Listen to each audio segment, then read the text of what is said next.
আমাদের জীবনের সবচাইতে গুরুত্বপূর্ণ বিষয়টার নাম হচ্ছে সময়, যে বিষয়ে বর্তমান জেনারেশনের খুব একটা মাথা ব্যথা কাজ করে না। কোনো ব্যক্তি যদি তার হায়াতে তার সময়ের মূল্য বুঝতে পারে প্রকৃত অর্থেই, সে কি কখনো ঘন্টার পর ঘন্টা রাস্তাঘাটে আড্ডা মারতে পারে, অনলাইনে সময় নষ্ট করতে পারে, চায়ের দোকানে আড্ডা পিটাতে পারে, বান্ধবীর পিছনে সময় ব্যয় করতে পারে, টিকটক নিয়ে ব্যস্ত থাকতে পারে? সময়ের মূল্য যে ব্যক্তি বোঝে সে কি কখনো এই কাজগুলো করতে পারে? আল্লাহ পাক সবার আগে এখানে আমাকে বলছেন ওয়াল আসরি, সময়ের কসম, অর্থাৎ সময় আপনার আমার জীবনে অত্যন্ত গুরুত্বপূর্ণ এবং এই সময়টা লিমিটেড। আল্লাহ পাক একটা লিমিটেড টাইম দিয়েছেন আমাদেরকে। এই টাইমটা বাড়বেও না কমবেও না, হয়তোবা বরকত হতে পারে বা বরকত কমে যেতে পারে। হায়াত যেটা আল্লাহ পাক দিয়েছেন এটা কিন্তু বাড়ে না কমে না, বরং এর মধ্যে হয় বরকত হয় অথবা বরকত কমে যায়। যখন মানুষ পাপে লিপ্ত থাকে, কন্টিনিউয়াসলি পাপ করতে থাকে, তার হায়াতের বরকত কমে যায়। আর যখন মানুষ কন্টিনিউয়াসলি নেক কাজ করতে থাকে, ভালো কাজ করতে থাকে, তার হায়াতের মধ্যে বরকত হয়। এবং বরকতময় সময়গুলো খুঁজে খুঁজে বের করে যদি কেউ আমল করতে পারে, যেমন শেষ রাত তাহাজ্জুদের সময় একটা বরকতময় সময়, ফজরের নামাজের পরের যে সুবহে সাদিকের যে সময়টুকু, ইশরাকের সময়, চাষতের সময়, এগুলো বরকতময় সময়। আসর থেকে মাগরিবের সময় বরকতময়, হজের সময়গুলোতে বরকত আছে, রমাদান মাস বরকতময় মাস, লাইলাতুল কদর এবং শেষ 10 রাত বরকতময়, জিলহজের প্রথম 10 দিন বরকতময়, আরাফা আশুরা বরকতময়। এগুলো খুঁজে খুঁজে বের করে যে ব্যক্তি আমল করতে পারে তার হায়াতে বরকত হবে ইনশাআল্লাহ আযজা ওয়া জাল। এক কথায় আল্লাহ রাব্বুল আলামিন সময়ের কসম কেন করছেন? আপনাকে আমাকে এটা বোঝানোর জন্যে যে সময় আমাদের জীবনে সবচেয়ে বেশি গুরুত্বপূর্ণ। যে সময়গুলো আমাদের জীবন থেকে চলে গেছে, আপনি আমি যদি 1000 রাকাত নামাজ পড়েও আল্লাহর কাছে কান্নাকাটি করি, সেটা কিন্তু আর ফিরে আসবে না। হয়তোবা আল্লাহ পাক আমাদের গুনাহগুলোকে মাফ করে দিয়ে বাকি জিন্দেগি আমাদেরকে আমল করার তৌফিক দিবেন ইনশাআল্লাহ তাআলা, কিন্তু যে সময়টুকু আমরা নষ্ট করেছি এটা কিন্তু আর ফিরে আসবে না। আজকে যদি এই একটা লেসন নিয়ে বাসায় যেতে পারি আমরা, যে আমরা আমাদের সময়টাকে মূল্যায়ন করব, আজকের এই মাহফিলটা সার্থক। আর আজকের মাহফিলে আমরা যদি অনেক কথাবার্তা বলি কিন্তু কোনো লেসন নিয়ে বাসায় ফিরে না যাই, তাহলে আজকের এই মাহফিলের কোনো সার্থকতা নাই। আসা এবং যাওয়াই হবে এখানে। আমি আসলাম, নাস্তা খেলাম, লেকচার দিলাম, চলে গেলাম। আপনারা আসলেন, দেখলেন, সেলফি উঠালেন, চলে গেলেন। এটাই কি সার্থকতা? না। 1 নম্বর শিক্ষা নিতে হবে, সময়কে মূল্যায়ন করতে হবে। তো সময়কে মূল্যায়ন করার জন্য একটা বই সাজেস্ট করব, সেটা হলো প্রোডাক্টিভ মুসলিম। একটা বই আছে, বাজারে পাওয়া যায়, প্রোডাক্টিভ মুসলিম। এই বইটার মধ্যে আপনি দেখবেন 24 ঘন্টা কিভাবে আপনি রাসূল সাল্লাল্লাহু আলাইহি ওয়াসাল্লামের সুন্নাহ মতো কাটাবেন, এটা লেখা আছে। এছাড়া আর অনেক বই আছে, তবে এই বইগুলো ইয়াং জেনারেশনরা বেশি পছন্দ করে এখন। প্রোডাক্টিভ মুসলিম মানে কি? মানে হচ্ছে 24 ঘন্টাকে সে এমনভাবে ব্যালেন্স করবে যার মধ্যে তার পড়াশোনা, তার ইবাদত, তার তেলাওয়াত, তার জিকির আজগার, তার বাজারঘাট, তার ব্যবসা বাণিজ্য, তার পরিবার, সব কিছু ব্যালেন্স করা যায়। ইসলামে তো বৈরাগ্যবাদের সুযোগ নাই। সারাদিন খালি নামাজই পড়বো, এর নাম তো ইসলাম নয়। সারা বছর ধরে রোজা রাখবেন, এর নাম কিন্তু ইসলাম নয়। নবী সাল্লাল্লাহু আলাইহি ওয়াসাল্লাম নামাজও পড়তেন, রাতে ঘুমাতেনও। তিনি পরিবারও ভরণ পোষণ দিয়েছেন, স্ত্রী সন্তান ছিল, আবার তিনি যুদ্ধ জিহাদও করেছেন। আবার নবী সাল্লাল্লাহু আলাইহি ওয়াসাল্লাম রোজাও রেখেছেন, কখনো ছেড়েও দিয়েছেন। মানে ইসলামে এই বৈচিত্র্য আছে। ইসলাম এই বৈচিত্র্যময় একটা রিলিজন, এটাই ইসলামের সৌন্দর্য। আমরা অনেক সময় মনে করি যে ইসলামের সব কিছু একরকম হতে হবে, সবাইকেই বুকের উপর হাত বাঁধতে হবে, অথবা সবাইকে নাভির নিচে হাত বাঁধতে হবে, অথবা সবাইকে নাভির উপরে হাত বাঁধতে হবে, বা সবাই রফুল ইয়াদান করবে, আবার মনে করি কেউই করবে না। আসলে এই কনসেপ্টগুলো ঠিক নয়। ইসলাম বৈচিত্র্যময়, এখানে ভেরিয়েশন আছে, এখানে বৈচিত্র্য আছে, এবং এই বৈচিত্র্যটাই ইসলামের সৌন্দর্য। এটা বুঝতে আমাদের অনেক সময় লেগে যাচ্ছে। আল্লাহ পাক বোঝার তৌফিক দান করুন। চিন্তার মধ্যে মত পার্থক্য থাকবে। একটা হাদিস, কোরআনের একটা সূরা একজন স্কলার একভাবে ব্যাখ্যা করছেন, আরেকজন কিন্তু আরেকভাবে ব্যাখ্যা করছেন। এখন ব্যাখ্যার মধ্যে মত পার্থক্য দেখা যাচ্ছে, কিন্তু কখনো কখনো দেখা যায় দুটো ব্যাখ্যাই ঠিক আছে।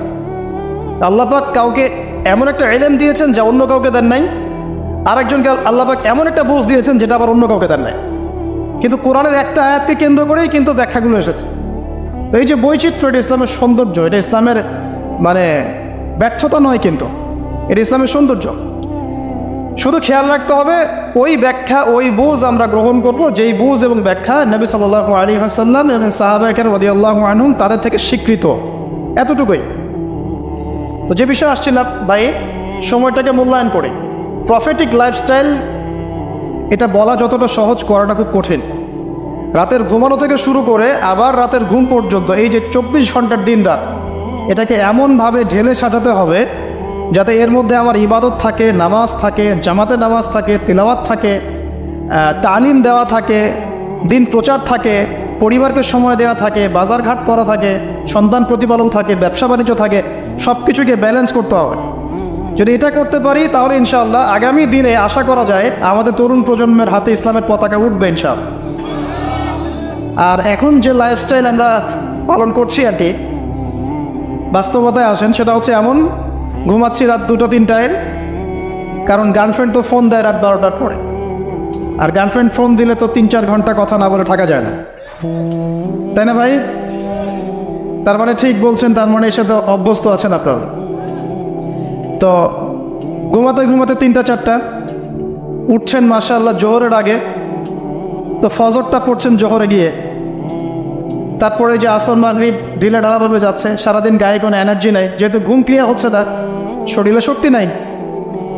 এরপরে আবার ফেসবুকিং আছে, ইউটিউবিং আছে, বন্ধুদের সাথে আড্ডা আছে, একটু সময় পাইলে স্কুল কলেজে অথবা কফি শপে অথবা চায়ের দোকানে আড্ডা মারা, আবার রাত্রেবেলা ওই যে এলাকাভিত্তিক কিছু জায়গা থাকে আড্ডা মারার, আপনার নদীর ধারে বা রাস্তার ধারে বা ব্রিজের উপরে দেখবেন গোল হয়ে যুব সমাজ বসে বসে লুডো খেলছে। গোল হয়ে যুবকরা বসে যে কিছু একটা করে, কি করে এটা বুঝতে আমার 1 মাস লাগছে। আমি অনেককে প্রশ্ন করছিলাম যে আসলে ওরা করে কি, যে গোল হয়ে যে বসে থাকে মাঝখানে একটা জিনিসের দিকে তাকায় আছে, কি করে আসলে। পরে একদিন নিজেই গিয়ে দেখলাম আসলে কি করে। ভাই কি করো? ওই যে ভাই ইতস্তত বোধ করছে যে আপনি, আপনার ভিডিও আমরা ইউটিউবে শুনি, আপনি সেই ব্যক্তি না? যে হ্যাঁ আমি সেই ব্যক্তি। কি করো তোমরা? তো বলছে যে আমরা ভাই লুডো খেলছিলাম। তো ওখানে যে লুডো খেলে এটা আমরা বুঝতে পারি নাই আর। আমি অনেস্টলি বলছি যে টিকটক বলে যে কিছু একটা আছে, এটা আমি জানতাম না এতদিন। এটার নামে কোনো অ্যাপস আছে এটা আমার জানাই ছিল না, শুধু ফেসবুক এবং ইউটিউবিং জানতাম। তো দেখেন আমরা সময়গুলো প্র্যাকটিক্যালি এভাবে নষ্ট করছি আর। তো যদি প্রফিটিক লাইফস্টাইলে না আসতে পারি তাহলে আল্লাহ পাকের যে শপথ ওয়াল আসরি, সময়ের কসম, এখান থেকে কোনো শিক্ষা আমরা অর্জন করতে পারছি না। 2 নম্বরে যাওয়ার আগে আল্লাহর কাছে ওয়াদা করি যে আজকে থেকে ইনশাআল্লাহ তাআলা যতদিন আল্লাহ পাক বাঁচিয়ে রাখবেন, ইনশাআল্লাহ তাআলা দেশের প্রেক্ষাপট যেমনই হোক, বিশ্বের প্রেক্ষাপট যেমনই হোক, ঠিক আছে, দেশে মহামারী নেমে আসুক, দুর্ভিক্ষ নেমে আসুক, কি হয় হোক, 24 ঘন্টার প্রফিটিক লাইফস্টাইল আমি মেনে চলবো ইনশাআল্লাহ। স্পেশালি যুব সমাজকে এই নিয়াত করতেই হবে, আদারওয়াইজ আপনারা সামনে ভয়ঙ্কর বিপদ দেখতে পারবেন। এমন ভয়ঙ্কর সিচুয়েশন আসবে যেটা কল্পনাতেও নাই এই মানব জাতির। কি আসবে সেটা নিয়ে আমি আসলে আপনাদেরকে ভয় দেখাতে যাচ্ছি না। আগামী বিশ্বের ভবিষ্যৎটা ভালো না, আগামী বিশ্বের ভবিষ্যৎটা মোটেই ভালো না। তো সময় এখনই আছে, মানে এই সময়টাই সময় মনে করেন, ভবিষ্যতের চিন্তা বাদ দিয়ে এইটাকেই সময় মনে করেন। আল্লাহ পাক তৌফিক এনায়েত করুন, আমিন। 2 নম্বর মেসেজ হচ্ছে আল্লাহ পাকের, সময়ের কসম করে আল্লাহ পাক বোঝাতে যাচ্ছেন যে ইতিহাস এর দিকে আপনাকে চোখ দিতে হবে। পৃথিবীর সৃষ্টি থেকে নিয়ে কিয়ামত পর্যন্ত একটা বিষয় খুব কমন, সেটা কি? যুগে যুগে যারাই আল্লাহ রাব্বুল আলামিনের তাওহীদ এবং তার নবীর সুন্নতকে অবজ্ঞা করেছে, আল্লাহ পাক কাউকে এই পৃথিবীতে স্থান দেন নাই। এই ইতিহাসটা কোরআন এবং হাদিসের পাতায় পাতায় আছে। সময়ের শপথ করে আল্লাহ পাক আমাদেরকে বলছেন ইতিহাস ঘেটে দেখো, পিছনের দিকে তাকিয়ে দেখো, যুগে যুগে যারাই আল্লাহ এবং তার রাসূলের অবাধ্য হয়েছে, আল্লাহ পাক কাউকে এই পৃথিবীতে স্থান দেন নাই। 1 নম্বর দেখেন, ওই যে নূহ আলাইহিস সালাম স্থান পেয়েছে। নূহ আলাইহিস সালামের যুগে যে মানুষেরা আল্লাহর বিরোধিতা করেছিল তারা কি টিকতে পেরেছে? পারে নাই। মাত্র 40 বা 80টা পরিবার নাজাত পেয়েছে, বাকি সবাইকে আল্লাহ পাক ডুবিয়ে মেরেছে। পৃথিবীতে এখন আমরা যারা বেঁচে আছি, আমরা কিন্তু ওই 40 বা 80 পরিবারের সন্তান। আমাদের পিতামাতা কিন্তু ওইদিকে, যারা ওই সময়ে মহাপ্লাবন থেকে উদ্ধার পেয়েছে, নাজাত পেয়েছে, আমরা কিন্তু তাদেরই সন্তান। আর বাকি কাউকে আল্লাহ পাক পৃথিবীতে রাখেন নাই। আল্লাহর কিচ্ছু যায় আসে না। একটা হাদিসে আছে, পৃথিবীর দাম আল্লাহর কাছে একটা মাছির পাখার সমানও না। এই যে ফয়জুল কালাম বইটা আছে, পড়ে দেখবেন। এই বইটা বাসায় রাখতে পারেন, অনেক চমৎকার একটা বই। এখানে অনেক হাদিস আছে, যেটা আপনাদের জন্য খুব ইজি হবে, স্পেশালি যারা জেনারেল লাইনে পড়াশোনা করছেন। মাছির একটা পাখার পরিমাণ দাম যদি আল্লাহর কাছে থাকতো এই পৃথিবীর, তাহলে আল্লাহ পাক এই পৃথিবীতে কোনো কাফের মুশরিককে পানি পান করতে দিতেন না, এক ঢোক পানিও দিতেন না। মানে এই মহাবিশ্বের যত গ্রহ নক্ষত্র আছে, এগুলোর সামনে পৃথিবীর দামটা অনেকটা এমন। একটা উদাহরণ দিচ্ছি, সমুদ্রে গিয়েছেন কখনো? সি বিচে গিয়েছেন? কক্সবাজারে ওইদিকে গিয়েছেন কখনো? আচ্ছা, নদী তো গিয়েছেন, এই তিস্তার চরে গিয়েছেন না? মনে করেন তিস্তার চরে বিশাল চর, এই চরের মধ্যে একটা বালুর কি পরিমাণ মূল্য আছে? বালুর একটা কণার কি পরিমাণ দাম থাকতে পারে? এই পুরো মহাবিশ্বে পৃথিবীর অবস্থানটা এতটুকুই, বরং তার চেয়েও কম। পুরো মহাবিশ্বে পৃথিবীর অবস্থান এর চাইতেও কম, যতটুকু একটা বিশাল চরের মধ্যে একটা বালুর মূল্য। পুরো বিশাল সমুদ্র সৈকত, এই সমুদ্র সৈকতে একটা বালুর কোনো দাম আছে? একটা বালুর কণার? ওটা থাকলেই কি না থাকলেই কি? পৃথিবীর অবস্থানটা ঠিক এমন মহাবিশ্বে। ওই পৃথিবীতেই আমরা এখন বসবাস করছি, আর আমরা মনে করছি যে আমরা পৃথিবীতে চিরস্থায়ী হব। এই দুনিয়াটা আমাদের, এখানে যা ইচ্ছা আমরা তাই করব। এখানে পলিটিক্স করলে যা ইচ্ছা তাই করব। এখানকার অর্থনৈতিক দায়িত্ব পাইলে যা ইচ্ছা তাই করব। এখানকার সামাজিক নেতৃত্ব পাইলে যা ইচ্ছা তাই করব। হ্যাঁ, এখানকার ধর্মীয় নেতৃত্ব পাইলে যা ইচ্ছা তাই করব। আমাদের ভাবটা এখন এমন। অথচ পৃথিবীর মূল্য আল্লাহর কাছে একটা বালুর পরিমাণও না, একটা মাছির পাখার পরিমাণও না। তো আলী রাদিয়াল্লাহু আনহু একটা কথা বলতেন যে পৃথিবীতে মানুষ এমনভাবে বিচরণ করে যে মানুষ মনে করে যে পৃথিবীতে সে ছাড়া আর কিছুই নাই। আর পৃথিবী থেকে মানুষ এমনভাবে চলে যায় যে মনে হয় পৃথিবীতে সে কখনো ছিলই না। এটা আলী ইবনে আবি তালেব রাদিয়াল্লাহু আনহুর কথা। কত গভীর কথা চিন্তা করছেন? পৃথিবীতে যখন মানুষ বসবাস করে, তখন মানুষের কাছে মনে হয় যে দুনিয়াটা আমাদেরই, দুনিয়াতে আমরা ছাড়া কিচ্ছু নাই, সব কিছু আমাদের, এই দুনিয়ার মালিক আমরাই। মুখে হয়তো বলে যে আল্লাহ বলে একজন আছে, কাজে কিন্তু আসলে মানে না। কাজে কিন্তু আসলে মানুষ সেটা স্বীকার করে না। কার্যত স্বীকার করলে কি মানুষ আল্লাহর হালালকে হারাম করতে পারতো? আল্লাহর হারামকে হালাল করতে পারতো? একজনকে দেখলাম বলছে যে মেয়েদের ড্রেস কতটুকু লম্বা হবে, কতটুকু খাটো হবে, ঢিলাঢালা হবে কিনা, শালীন হবে কিনা, এইসব নিয়ে কথাবার্তা বলার সময় নাই এখন।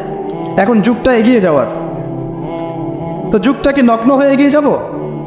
এই যুগে কি নগ্ন হয়ে এগিয়ে যাব? তো এই যে আল্লাহ পাকের বিধানের 5 পয়সা পরোয়া নেই। আল্লাহ পাক যেখানে বলছেন সূরা আহজাবে যে মেয়েদেরকে বলো হে নবী, তারা যখন বাড়ির থেকে বের হবে তারা যেন জিলবাব দিয়ে তাদের কাপড়টা, দেহটাকে ঢেকে নেয়। তো আল্লাহ পাকের এই আদেশের কি দাম আছে ওর কাছে? 5 পয়সা দাম আছে? আল্লাহ পাক বলছেন সুদ খেও না, যদি সুদ খাও তাহলে আল্লাহ এবং তার রাসূলের সাথে যুদ্ধের ঘোষণা শুনে রাখো। কোনো দাম আছে আল্লাহর কথার? সুদ না খেলে এই যুগে চলে? চুরি করো না, ডাকাতি করো না, জেনা করো না, আল্লাহ পাক বলছেন। দেধারসে এগুলো আমরা করছি এবং এগুলোকে স্বাভাবিকভাবে মেনে নিয়েছি, যেটা হয়। প্রত্যেক দিন খবরের কাগজ খুলবেন, দেখবেন ধর্ষণের খবর পাওয়া যাচ্ছে, পরকীয়ার খবর পাওয়া যাচ্ছে। গতকালকে একটা নিউজ দেখেছি যে মায়ের পরকীয়া দেখে ফেলায় মেয়েকে মা হত্যা করেছে। মায়ের পরকীয়া দেখে ফেলায় মেয়েকে মা শ্বাসরোধ করে হত্যা করেছে। আর কয়দিন আগে দেখলেন তো যে মাকে ছেলে আবার গুলি করে হত্যা করে। তো বলেন কোন পৃথিবীতে বসবাস করছেন? ওয়াল আসরি দিয়ে আমি আপনাকে কি বুঝাবো? সময়ের কসম, এটার ব্যাখ্যা আমি কি করব আর আপনাকে কি বুঝাবো? এই হচ্ছে বর্তমান প্রেক্ষাপট।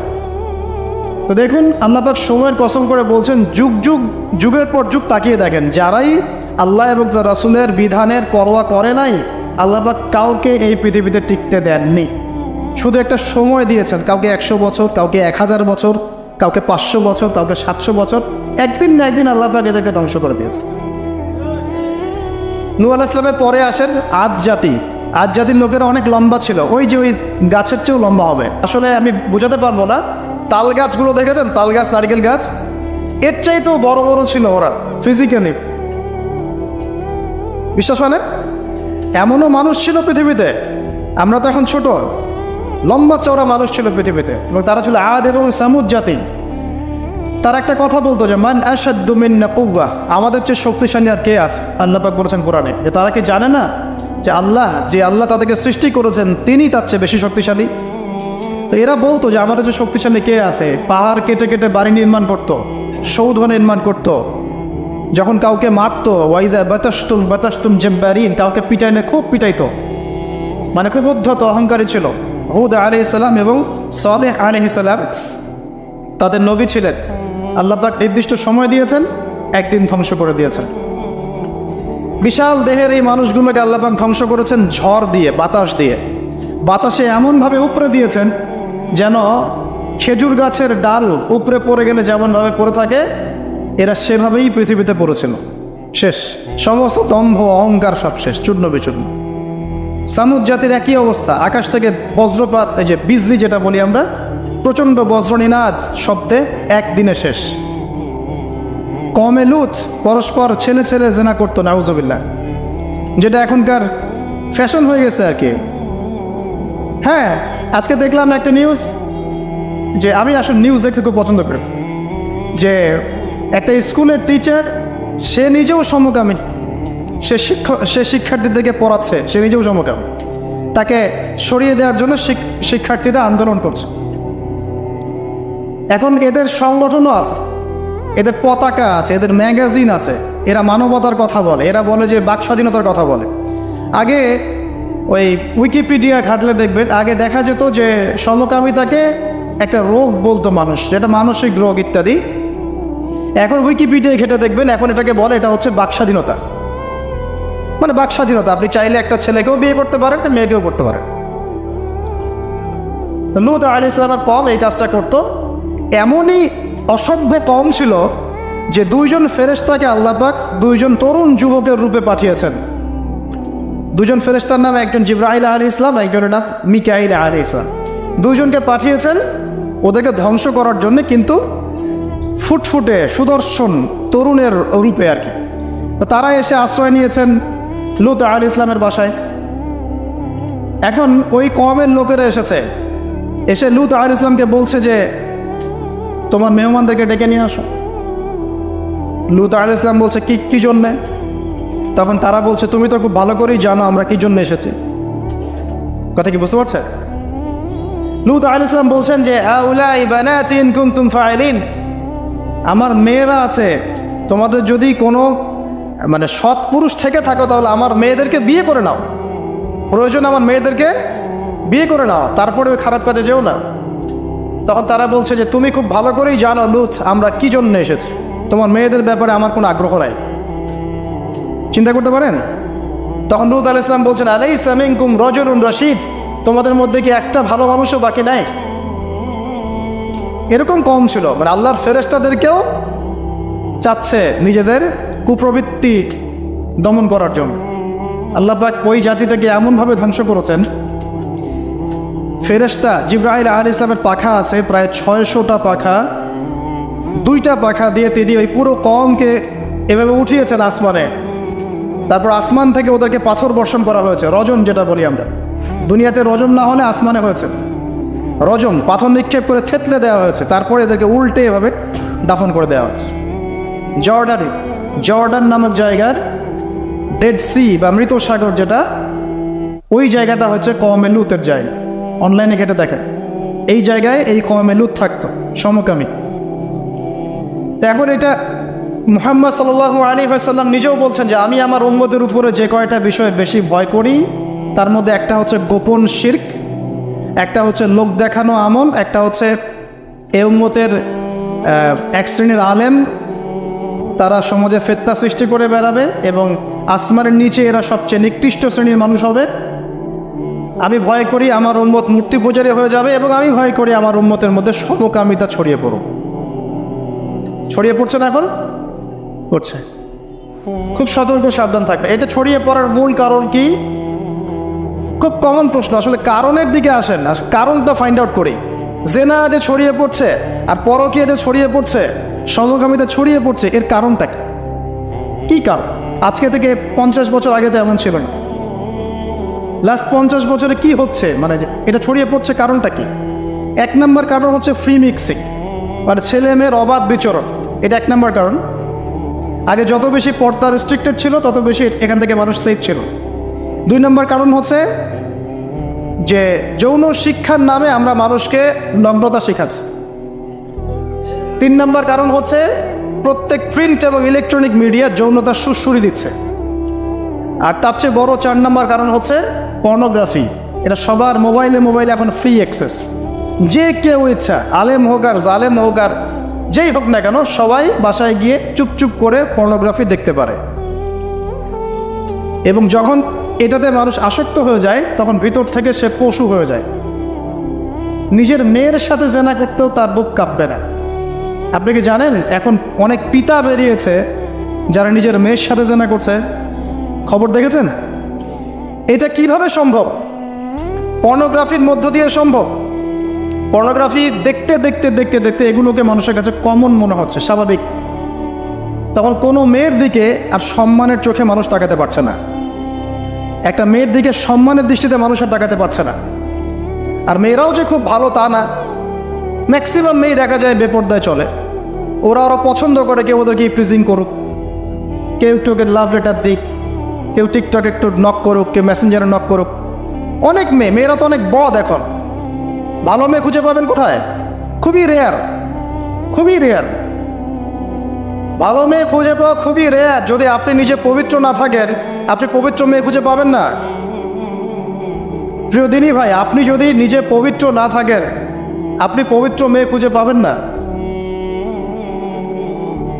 বড় বড় শহরগুলোতে গিয়ে দেখেন, শপিং মলগুলোতে গিয়ে দেখেন, শপিং মল, ইউনিভার্সিটিস, মেগা সিটিসগুলোতে গিয়ে দেখেন, মেয়েদের গেট আপগুলো দেখেন। বলবে যে হুজুর আপনারা এগুলো দেখেন না, বাট আমাদের চোখের সামনে পড়ে যায়। আর চোখের সামনে যখন পড়ে যায় তখন তো আমরা চোখ বন্ধ করে হাঁটতে পারবো না। মনে করেন আমি কার ড্রাইভ করছি, আমি চোখ বন্ধ করে ড্রাইভ করবো? সামনে কেউ পড়ে গেলে বলবেন হুজুর আপনার দৃষ্টি খারাপ। কি ফাইজলামি শুরু করছে! ডানে বামে চারপাশে যখন মেয়েরা এভাবে নগ্ন হয়ে ঘুরবে, আমি কি চোখ বন্ধ করে আকাশের দিকে তাকায় গাড়ি চালাবো? না আকাশের দিকে তাকায় হাঁটবেন, নাকি মাটির তলে তাকায় হাঁটবেন? কী করব? তো এগুলো হচ্ছে এক প্রকার এক শ্রেণীর বুদ্ধি প্রতিবন্ধী আছে, নাস্তিকতায় বিশ্বাসী, এদের খোরা যুক্তি এগুলো। তো সারা দেশে এরকম নগ্নতা ছড়িয়ে বেড়াবা আর বলবা যে তোমাদের মানসিক সমস্যা, হ্যাঁ তোমাদের মনের সমস্যা, রোগটা তোমাদের মনে। আশ্চর্য বিষয়। সুবহানাল্লাহ। তো যেটা বলছিলাম ভাই, এগুলোর কারণটার দিকে আসেন। মূল কারণটা কিন্তু এইগুলা, ফ্রি মিক্সিং। আপনার মিডিয়াগুলোর মধ্য দিয়ে এইভাবে অবাধে দেদারসে যৌনতার প্রদর্শনী, বিভিন্ন মুভিজ অ্যান্ড ফিল্মস অ্যান্ড এই যে সিরিয়াল, এইগুলা এমন কিছু মিডিয়া যেগুলো আমাদেরকে যৌনতা শেখাচ্ছে, এবং পর্নোগ্রাফি, এগুলো সব কিছু যখন একত্রিত হয়েছে তখন দেখবেন সমাজের মধ্যে যৌনতা বেড়েছে, জেনা বেড়েছে, ধর্ষণ বাড়ছে, তারপরে পরকীয়া বাড়ছে, এবং এগুলো এখন নর্মাল হয়ে গেছে। মানে এগুলো নর্মাল, মানুষ সবাই মেনে নিছে যে এটা হয়, এমনই আসলে। ধর্ষণ দিনে 4-5টা হয়, হ্যাঁ রেপ এটা হতেই পারে। জেনা, ছেলে মেয়ে একটা আপোষের সম্মতিতে প্রেম করছে, জেনা করছে, তো সমস্যার কিছু নাই। এটা বাক স্বাধীনতা, এটা মানুষ মনে করে এখন।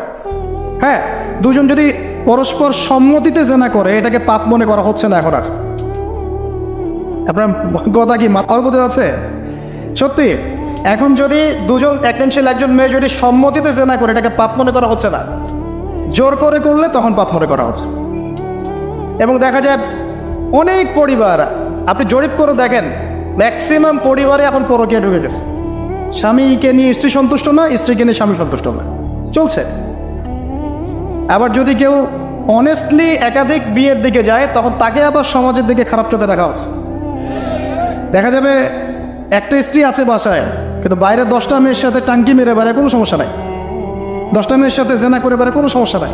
কিন্তু একটা মেয়েকে যদি বিয়ে করে তাকে ভরণ পোষণ, তার রেসপন্সিবিলিটি, তার গার্ডিয়ানশিপ, তাকে সম্পত্তির অধিকার, যৌন অধিকার সব কিছু দেওয়ার চেষ্টা করে, তখন সমাজের মানুষ বাঁকা চোখে তাকায় থাকে। এটা কোন যুগে আছেন? এটা আইয়ামে জাহিলিয়াত চলছে। এটা আমরা মক্কাকে আইয়ামে জাহিলিয়াত মনে করেন? মক্কার জাহিলিয়াতের চেয়ে 1000 গুণ বেশি জাহিলিয়াত এখনকার বিশ্বে আছে। কেউ চ্যালেঞ্জ করলে আমার সাথে ডিবেট করতে বলেন, আমি প্রমাণ করে দিব যে মক্কার জাহিলিয়াতের চাইতে 1000 গুণ বেশি জাহিলিয়াত এই যুগে আছে।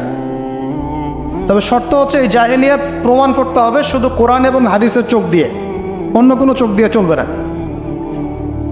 তো এই সব কিছুর উপরে আবার একটা বিষয় আছে, সেটা হলো সবসময় আইনের সুশাসন নিশ্চিত হচ্ছে না।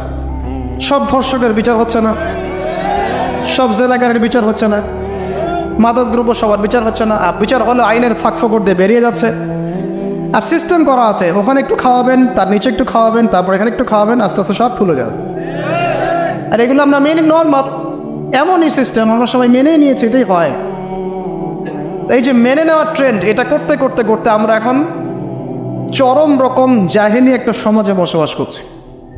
এই সময়ের কসম আল্লাহ পাক আপনাকে করছেন, ওয়াল আসরি, সময়ের কসম। মানে কোন সময় আপনি বসবাস করছেন নিজেই চোখ দিয়ে দেখেন।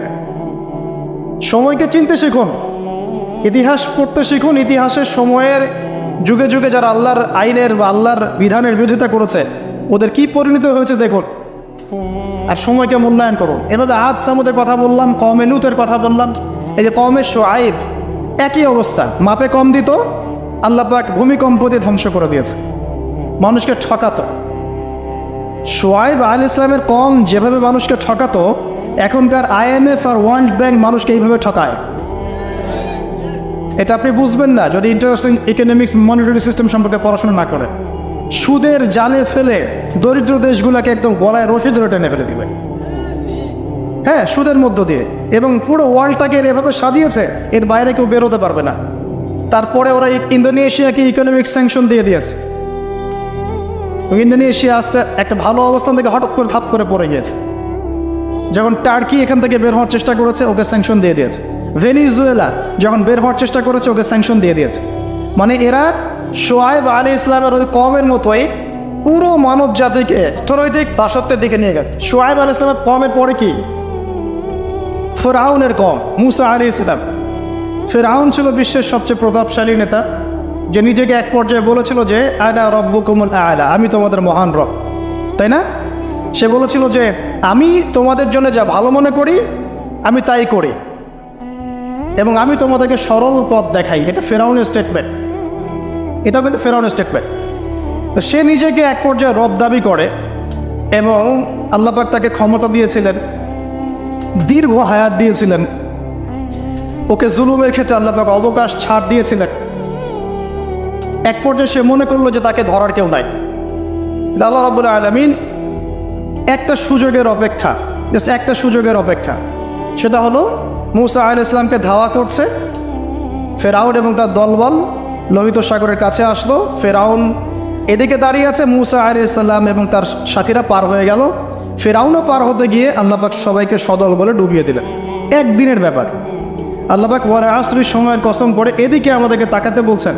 ইতিহাস ঘেটে দেখো, ফেরাউনের মতো বড় যারা স্বৈরাচারী ছিল তারাও টিকতে পারে নাই, পেরেছে? পারে নাই।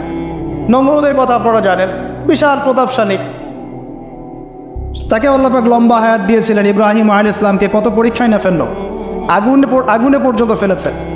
ইব্রাহিম আলাইহিস সালাম বলেছেন হাসবি আল্লাহ ওয়া নি'মাল ওয়াকিল, হাসবি আল্লাহ ওয়া নি'মাল ওয়াকিল, নি'মাল মাওলা ওয়া নি'মান নাসির।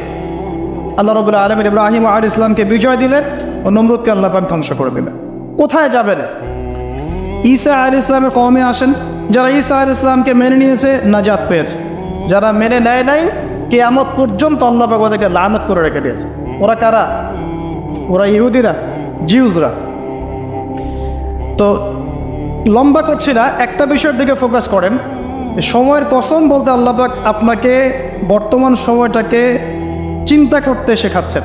আর আপনি আমি যে সময় আছি সে সময় নিয়ে ভাবতে হবে। 1, 2 সময়কে মূল্যায়ন করতে হবে।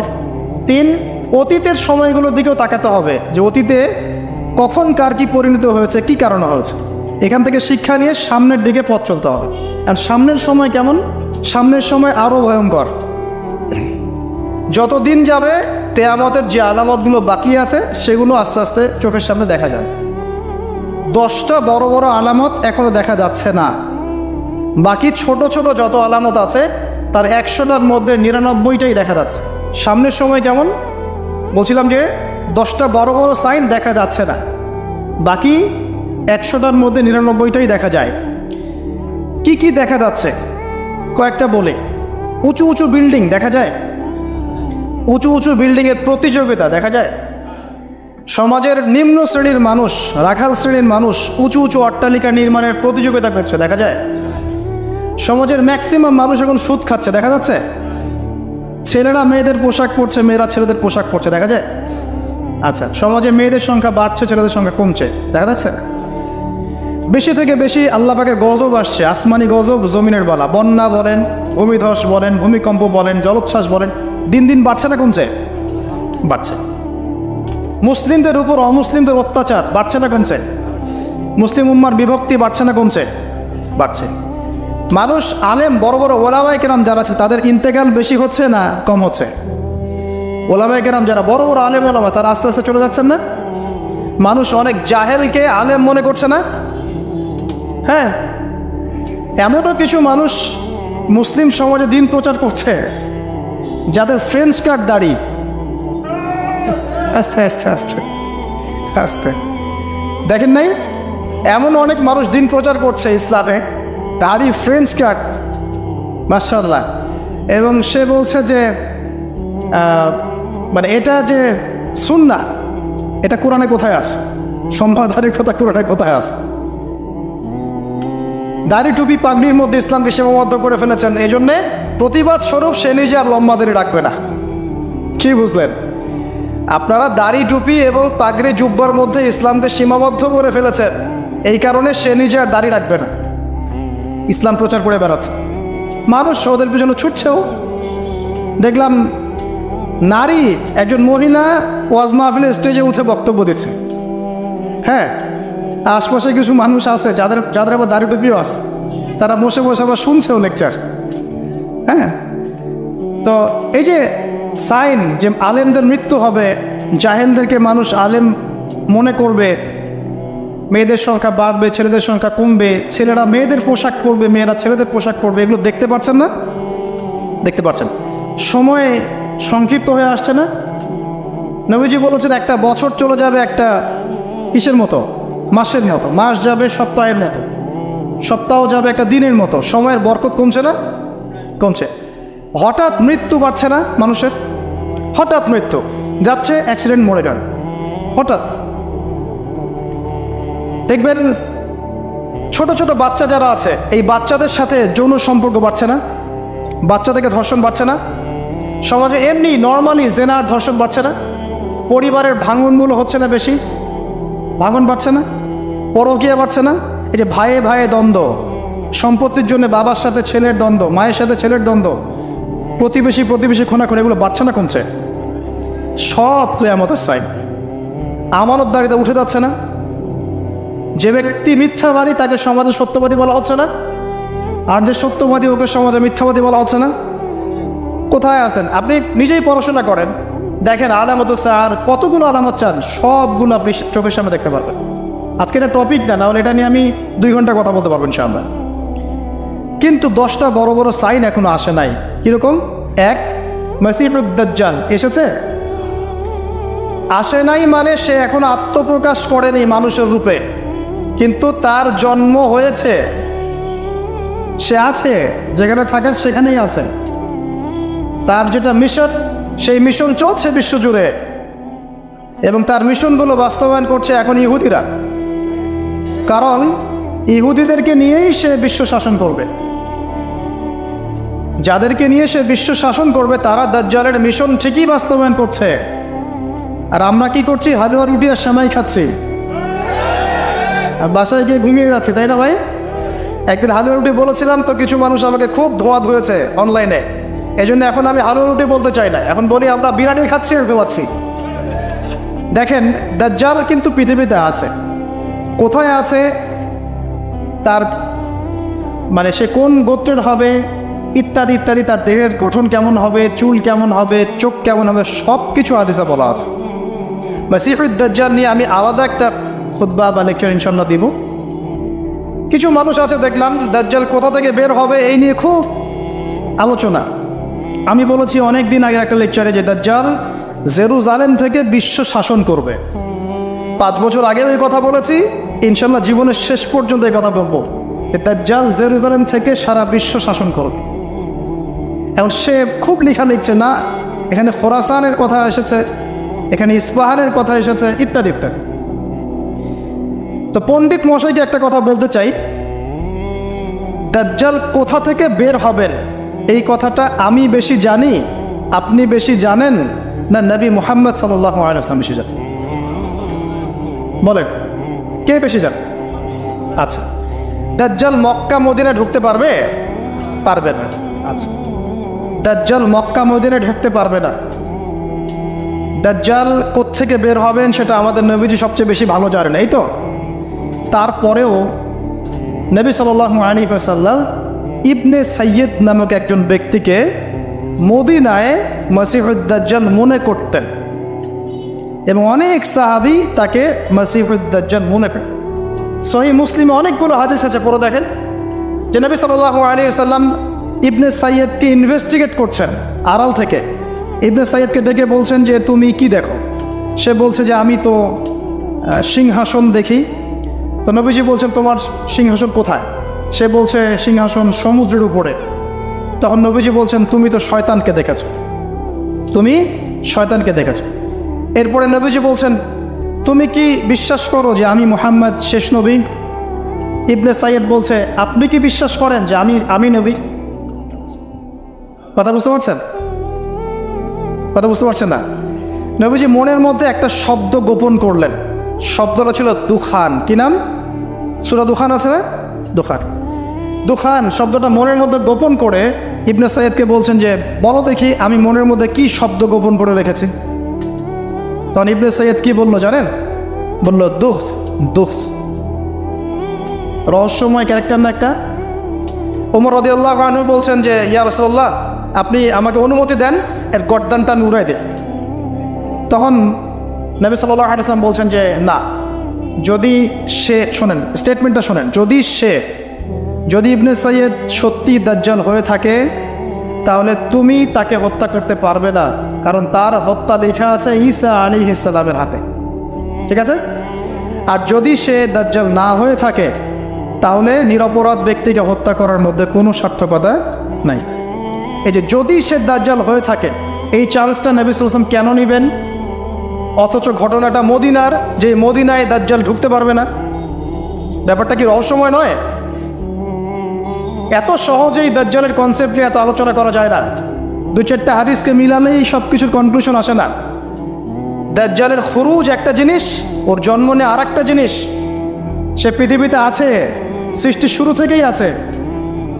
স্বয়ং নূহ আলাইহিস সালাম যখন নবী ছিলেন তখন নূহ আলাইহিস সালামও তার কওমকে দাজ্জাল সম্পর্কে সতর্ক করেছেন। তো নূহ আলাইহিস সালামের যুগে সে কোথায় ছিল? এটা কি চিন্তার বিষয় নয়? আবার তামিম দাড়ি দেখে আসছেন দ্বীপের মধ্যে তাকে বাধা অবস্থায়। হাদিস আছে না? আছে।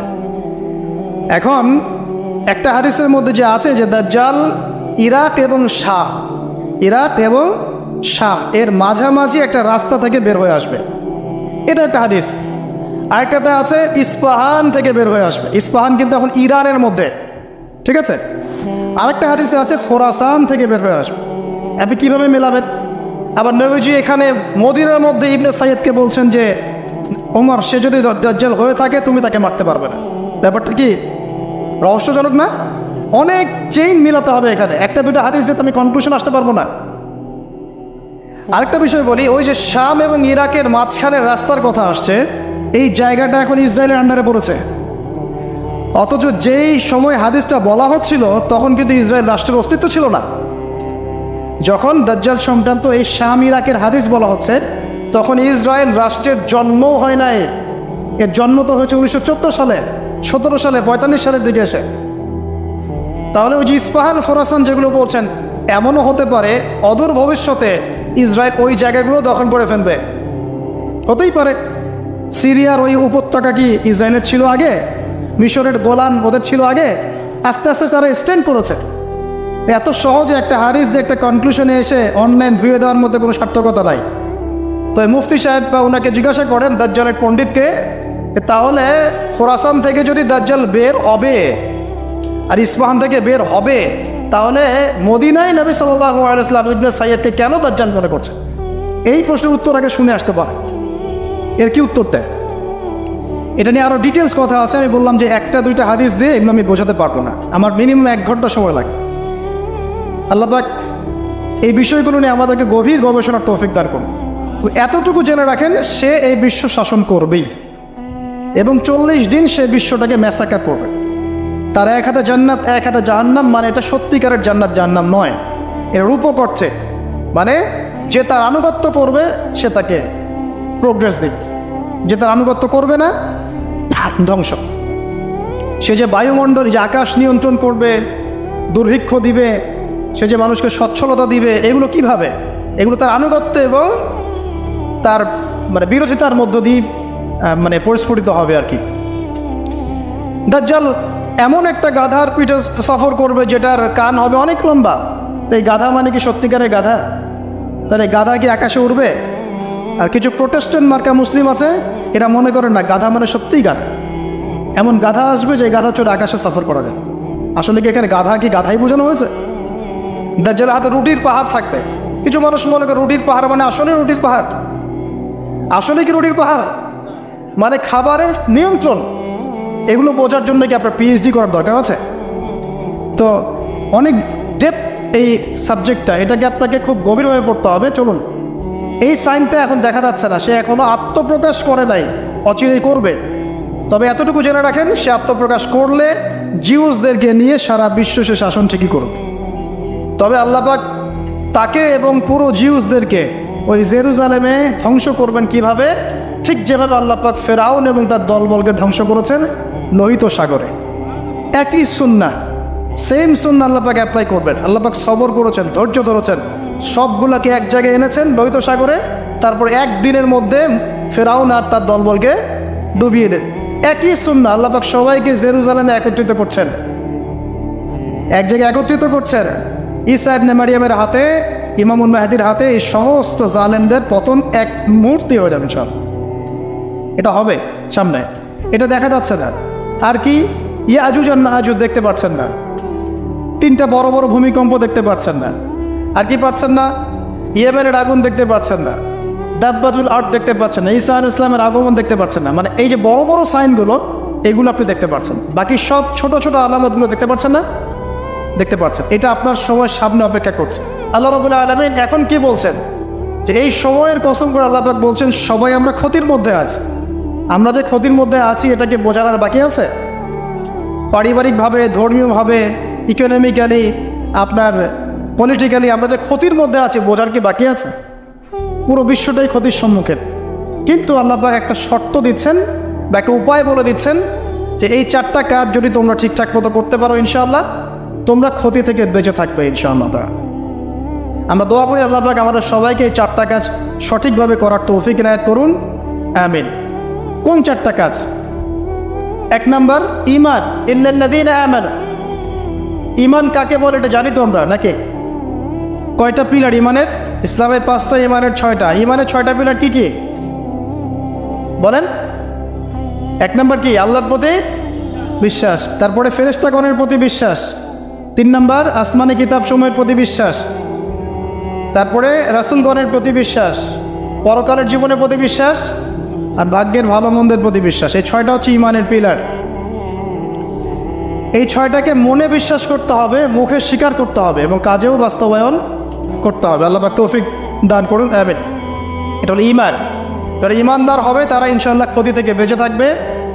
2, ওয়া আমিলুস সলিহাত, যারা সৎ আমল করবে, নেক আমল করবে। সৎ আমল, নেক আমল কি জিনিস? এক কথায় উত্তর হচ্ছে নবী সাল্লাল্লাহু আলাইহি ওয়াসাল্লামের সুন্নাহই হচ্ছে নেক আমল। সিম্পল। তিনি যেভাবে নামাজ পড়েছেন সেভাবে পড়বেন, যেভাবে জাকাত দিয়েছেন সেভাবে জাকাত দিবেন, যেভাবে হজ করেছেন, উমরা করেছেন, সাদাকা করেছেন, তেলাওয়াত করেছেন, জিকির করেছেন, ঠিক সেভাবে করবেন। নবী সাল্লাল্লাহু আলাইহি ওয়াসাল্লাম যেভাবে পরিবার চালিয়েছেন, ব্যবসা করেছেন, চাকরি করেছেন, চাকরি তিনি করেন নাই, মানে মুআমালাত ডিল করেছেন, সেভাবে করবেন। মানে জীবনের প্রতিটা কাজ নবী সাল্লাল্লাহু আলাইহি ওয়াসাল্লামের সুন্নাহ মতো করাই হচ্ছে আমলে সালেহ। তো আমরা বেশি বেশি আমল সালেহ করার চেষ্টা করবো। আল্লাহ পাক তৌফিক ইনায়াত করুন। এরপরে হচ্ছে ওয়াতাওয়াসাউ বিল হক, পরস্পরকে হকের দাওয়াত দেয়া। তো হকের দাওয়াতটা কী জিনিস, হকটা কি, এটাকে শিখতে হবে। হক মানে এক কথায় কোরআন এবং সুন্নাহ। কোরআন এবং সুন্নাহর বাইরে হকের কোনো মানদণ্ড আছে? সত্য মিথ্যার কোনো মানদণ্ড আছে? কোনো কিছু যদি কোরআন সুন্নাহর সাথে মিলে যায় সেটাকে গ্রহণ করতে কোনো আপত্তি আছে? না।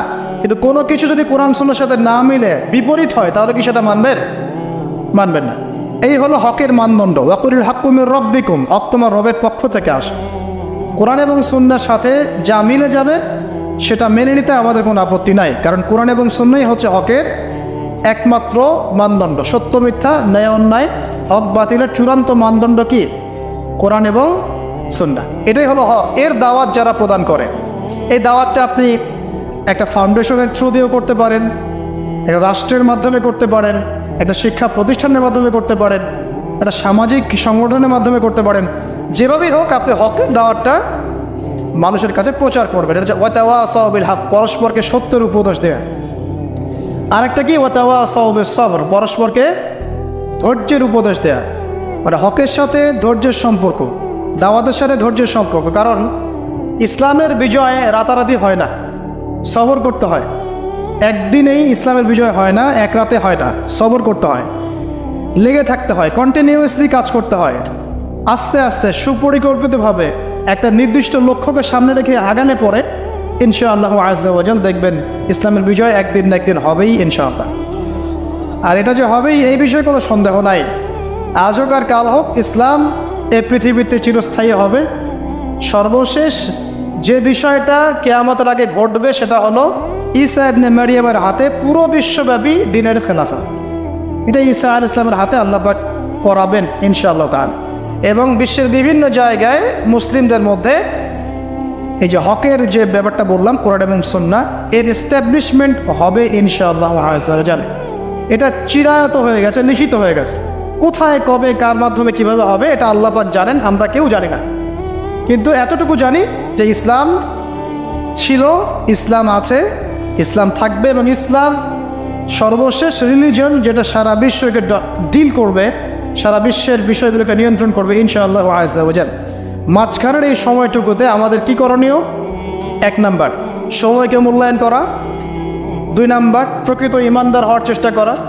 3, বেশি বেশি করে শতামল করার চেষ্টা করা। 4 নাম্বার, হকের দাওয়াত প্রচার করা। 5 নাম্বার, ধৈর্য ধরা এবং নির্দিষ্ট লক্ষ্যকে সামনে রেখে সামনের দিকে এগিয়ে যাওয়া। আল্লাহ পাক আমাদের সবাইকে এই তৌফিক ইনায়াত করুন।